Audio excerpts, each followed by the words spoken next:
for their spouses. So all of that is according to the rules. Joining us live is the Shadow Finance Minister, James Patterson. James, it's good to see you this morning.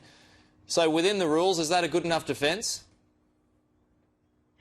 Good morning, Pete. No, it's certainly not a good enough defence, and it's the main defence that Anika Wells has been running for herself and others have been running on her behalf. But just because you can doesn't mean you should. You're also capable of exercising judgment, and one of the principles in both the Ministerial Code of Conduct and in the rules for parliamentary expenses is they have to be publicly justifiable and in line with community expectations. It's very clear, whether it's the $100,000 flights to New York City, the almost $2,000 meal at a Michelin-starred restaurant in Paris, whether it's sorry, I've got some interference coming through there, but whether it's the keeping a Comcar driver waiting for 10 hours, that Anika Wells has consistently exercised very poor judgment and not upheld those reasonable community expectations. So what do you make of the defence, and the Prime Minister said this a number of times yesterday, that it's being kept, this has been referred now to the watchdog, so it's being kept at arm's length, which gives them cover to move away from the scandal? Well, frankly, I'm not sure exactly what has been referred to the Independent Parliamentary Expenses Authority because, for example, has the New York City flights been referred to IPIA? Has the Paris meal been referred to IPIA? I think Anika Wells needs to release the full terms of references today of exactly what's been referred to IPIA so we know what is going to be reviewed and what is not.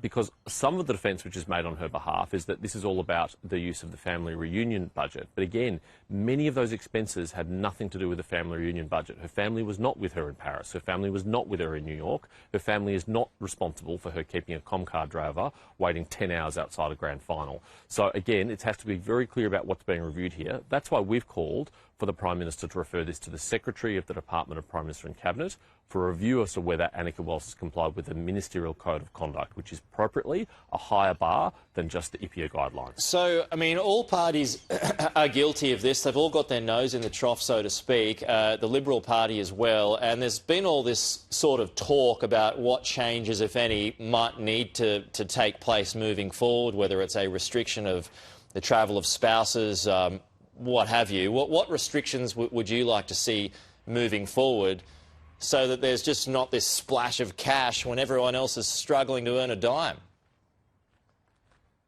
Well, Pete, you say that it's affected all parties, and certainly the revelations about the Greens this morning and Senator Sarah Hanson-Young do need to be explained. And there are other cabinet ministers now being embroiled, including Don Farrell, which really surprises me given he's the Special Minister of State. But actually the examples involving Liberal and National MPs in the media this morning and this week, frankly, pale into comparison with what Anika Wells has done. She is in a league of her own. None of my colleagues have done anywhere near what she has done. None of them are off the threadbow for taxpayer-funded ski holidays or all the rest. So we're up for a conversation about changing the rules, but actually I don't think the rules are the primary issue here. The primary issue here is the minister's judgment. And that's worrying because in her day job as a minister, when she's not travelling around to sporting events in the Logies and Oasis, when she's doing her day job, she's got to make decisions every day in the interest of the Australian public. She's got to exercise judgment. And if she can't exercise judgment in her expenses of taxpayers' money, then how can we trust her to exercise good judgment when it comes to her portfolio in the national interest?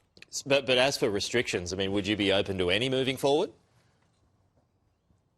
Look, as I said, we're up for a sensible conversation about changes to make sure that this scheme is actually in line with community expectations, because by definition, if people are doing things which they believe are within the rules but do not meet community expectations, then we've got a problem. Now, I think the primary person responsible is the person who makes those decisions, not the rules. But if we need to change the rules so that people like Anika Wells can't do this, they're prevented from doing this, then we're happy to look at that. OK, a couple of other issues this morning, James. This one that we've been covering about the Trump administration planning, doesn't mean it's going to happen. At this stage, it's a proposal to check over anyone's social media history for the past 5 years before handing out a visa. How would you feel about that? Look, as you said earlier, Pete, some of this is not new. It's standard information you do have to provide. Obviously, it would be new to hand over your social media accounts for 5 years and your records.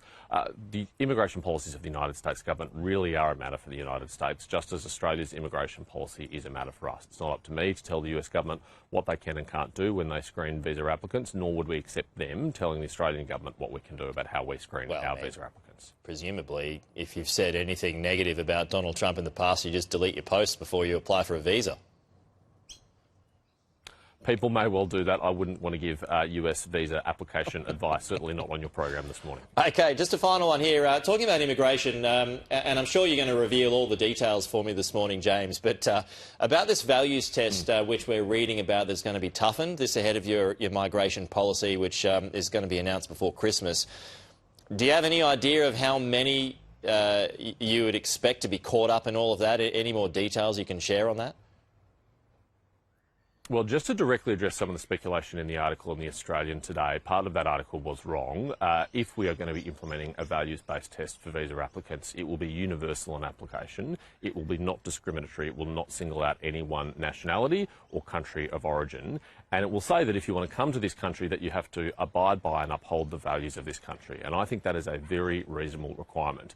We expect that of any visitor here, not to just comply with our laws, which is, of course, critical and important, but actually uphold our values too. OK, we'll leave it there. James Patterson, thank you. Donald Trump's taking questions.